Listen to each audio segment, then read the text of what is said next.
Hey love, so today I want to share with you about our concrete floating pillar foundation.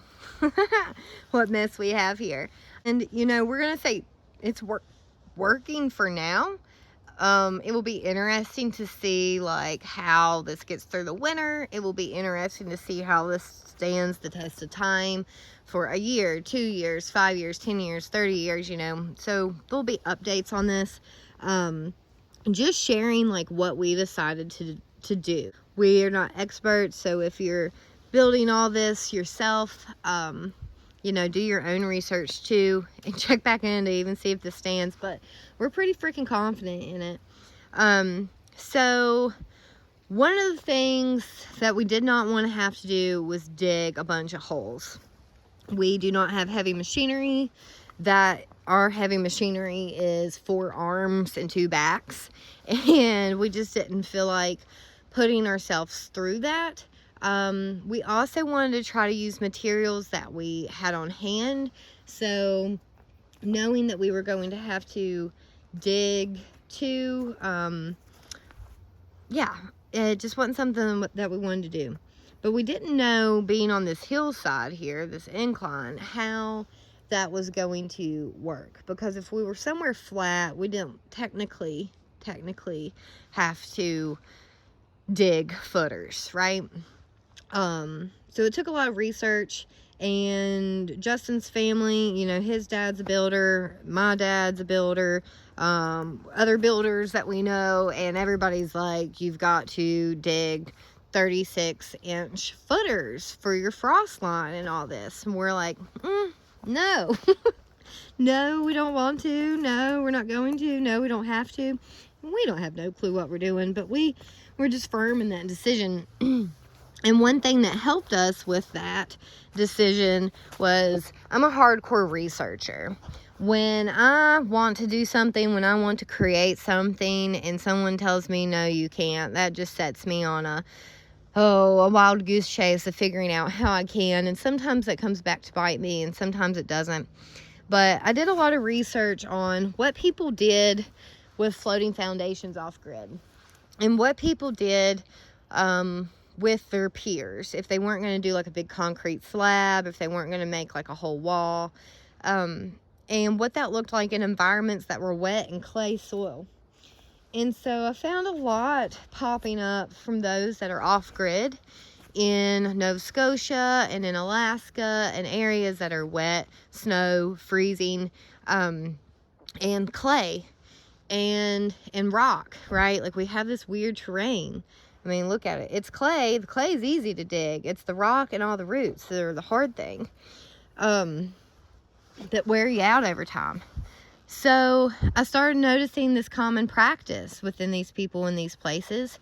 And the more I researched into it too, it's like it's a common practice within like the last 70 years, or like prior to the last 70 years. Like, houses used to be built like this. So all those old log cabins you see all over the place that have lasted like 400 years and then are still standing and things, like, they were built on this thing called a floating foundation.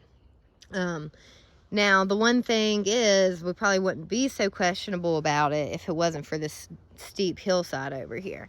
So what did we decide to do? We decided to go with it, and we had cinder blocks that we had found on the road, and then we actually had about 67 cinder blocks donated to us from Mr. Bourne's. Mr. Bourne, thank you so much. That helped out a lot. But so we started looking at what we had available, right, and what people were offering. And it's funny when you start telling people what you're doing, everybody wants to know, well, what do you need? Because people just have things laying around, especially those that are builders, have extra materials laying around that have been laying around for years. And so they're like, here, you can have this. And it just really helps things come into place here. So what we learned was that if you wanted to do a floating, you wanted to use a paver, and a paver was going to act as like the solid ground that you were putting your blocks on. So you'll notice this with all of them. So we dug spots, right? And it was this whole process. I'm trying to decide how much to tell you all and how much not to. We had to decide how big we wanted it to be. And we have this big oak tree and these big maples. I think there's another oak over there too that we did not want to cut down. Those are our largest trees right now on 20 some acres, 17 acres, and we wanted to leave them standing. So we allowed ourselves to be dictated by these trees. So we're building inside of them and behind them. That way we do not have to cut them down. And so we can have some old wise ones out here. So once we figured that out, we were able to calculate our measurements. So I think that came out to, we were doing like 25.5 by 25.5 or something, trying to make a square. And so we had to take these strings.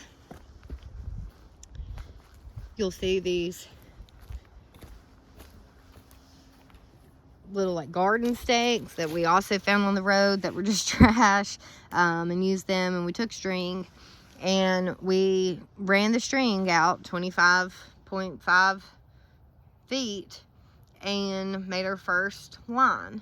And then from that corner we did another one up there, and from this corner we did another, and then we had to calculate our diagonal to make sure we were square.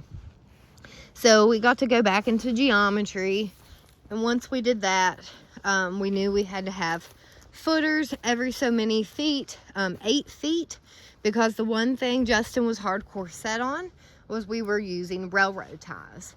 We live right beside of the railroad. You can hear the train every now and then. It's down through there. There's railroad ties all over the place. Our neighbors had railroad ties that had been laying there for years. So we wanted to use railroad ties because they were free, they were abundant, they were sturdy. So we knew we had to have footers every 8 feet because that's how long the railroad ties were. So we started mapping out our spots. We had to scrape off some topsoil to create some level earth. And then in order to level it, we did use two aggregates. So we used stone, which you see there, and some sand. And that just allowed us to level and make sure we were getting each spot leveled. The sand actually came from his work, and the aggregate actually came from a construction company that it was just waste materials, and they chopped it up and made aggregate from demolitioning buildings in the area. So again, these were free. We did buy the pavers, so about $50 for 16 pavers, and then started stacking on top of that. Got everything level, got everything plumb. As you see, like in order to get this one level with that one, we had to use some bricks because we had like an odd gap to fill, and we had been gifted those bricks, so that worked out. What we did decide to do was not, I guess technically they're considered dry stack because we did not anchor them into the earth, right? These are floating on top of the earth. But we did, to give some more stability to everything, we filled the stacks with concrete. So that has been our biggest labor, has been mixing bags of concrete, pouring bags of concrete, shoveling bags of concrete, picking up bags of concrete. And if you just notice all over here, like notice like there's two weird cinder blocks up there and then some bricks. And then over there, there's pavers on top of them. We accidentally broke that one and just decided to still use it. So everyone looks a little different, but the thing is that they're all floating. They're all built on top of topsoil removed to be leveled, aggregate, paver, stacked blocks, and then concrete inside. And then of course the ones with the pavers on top and things like that, we adhered, what's the word?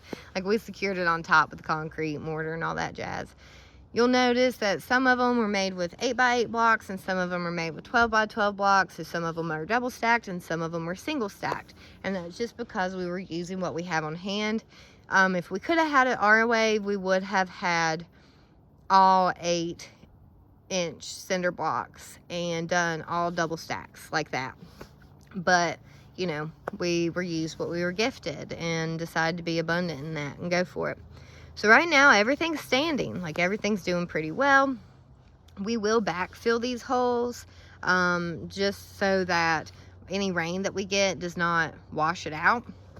A lot of people are worried about the rain washing it out, and so one of the things we're doing is we'll dig a ditch, a drain ditch up here. It's already kind of naturally done, and we'll send that down this way. And then we're also going to collect rainwater off the roof. That's going to be one of our major water sources up here. And so there's not going to be a lot of water like dumping from the roof itself where we'll be collecting. So it will pretty much just be groundwater, and hopefully we can get the majority of that diverted. One of the things that people had talked about when I was researching about these floating foundations and pier foundations and things is just reminding, and I thought this was just so in alignment with us, is that, you know, the earth breathes. She inhales and exhales. And so when it does get cold and moisture gets in the ground and it freezes, which is what your frost line is for, you know, she hardens up. So she's like holding her breath. And then, so that might raise your foundation. And then when she thaws out and exhales, you're going to sink. But as long as we can get these working, and as long as they move and breathe together, we'll be okay. But I just thought that was really symbolic of having a sturdy foundation. Maybe not in the building world, but in like the world of energetics, that was really symbolic. So we are able to shift and breathe with the earth and how she moves versus being anchored in so hard that any type of movement just causes crack. Yeah, so it will be interesting to see like how that energetic metaphorical aspect really works with the physical reality of this build. But we're confident in it, excited. It was a lot of fun to do, a lot of work to do. Justin learned a lot, and he really took the lead on these things. I find the ideas and he like figures it out how to implement it and changes and evolves. So one thing you will notice down here I want to talk to you about is, so we did have to cave a little bit. We had to compromise. So you'll notice we did dig 4 holes. They're filled. They have anchors in them. And so we will use 6x6 8-foot beams, pressure treated ones in these. Oh, let me get up here. The reason for that is when we were stacking our cinder blocks, when we got to this one is, let's see, 1, 2, 3, 4, 5, 6, 7, 7. So we were thinking this one was only going to be 7 blocks high. So when we started realizing that, we're like, well, we're getting really high. Technically, if you're dry stacking, which we're still considering this dry stack, even though we filled it with concrete, technically dry stacks, you don't want to stack more than 6 feet tall. So this was definitely going to be more than 6 feet tall. And this is going to hold like the most weight if anything shifts this way, right? Because it's downhill. Well, you get to that far side down there and it's 1, 2, 3, 4, 5, 6, 7, 8, 9. 9 stacks high. So we did go a little bit high there, but it's definitely more non-sloped than here. And since we decided that we would do some beam supports that were fully footed, anchored in at the frost line here, that would help with the weight. So we kind of have this half and half thing going. Our other option was to end the house at this pier, which for most people wouldn't be a big deal. But what that meant for us is that we either had to lose our greenhouse completely or shrink our greenhouse completely. And it sounds silly, and it's not because we're trying to be bougie, but if we lose the greenhouse, we lose our passive solar heat, which we were counting on to allow us to be warm with less insulation and with wood burning. If we lose our passive heat, we're going to spend more time chopping wood because we're going to need more wood to burn it. If we lose the greenhouse, we lose our gray water collection system, because any of our gray water from sink or shower will actually feed the plants. They'll go through a cleansing system that circulates all the junk out of it, biodegrades all the junk out of it using worms, and then waters the plants. So if we lose that, then that means we have to dig a septic tank. So yeah, and it's like, we didn't want to dig 16 holes. We're not going to want to dig a septic tank. So making that small adjustment, you know, to anybody, like to my dad, that didn't seem like a big deal. But understanding the systems and the way in which we're building, that's a huge deal. So we decided, in order to make that happen, we would compromise. So we've got our footers, and we're just probably today grabbing the beams and going to place them up here. So that's what the heck we're building right now. I'll talk to you about the, it's Mercury retrograde, guys. I'm trying to like film this in Mercury retrograde, so words are hard. I'll talk to you about the railroad ties here in a different video, but stay tuned. Check out the end and timestamp below. I guess I probably should have told you that initially, but I'll put some videos or a little clip here of pictures and videos that I've taken, so you can see the unfolding process of our cinder block stacks here and what that looks like. Thanks for tuning in. I appreciate you all so much. If you are living this way and have done something different, comment below. Let me know what you're doing. Let me know what you think about this process. Yeah, I love hearing from you all. So thanks for being here. Again, thank you to those who helped donate supplies, time, wisdom on this concept, and enjoy the pictures. I'll catch you next time.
This building's not so hard.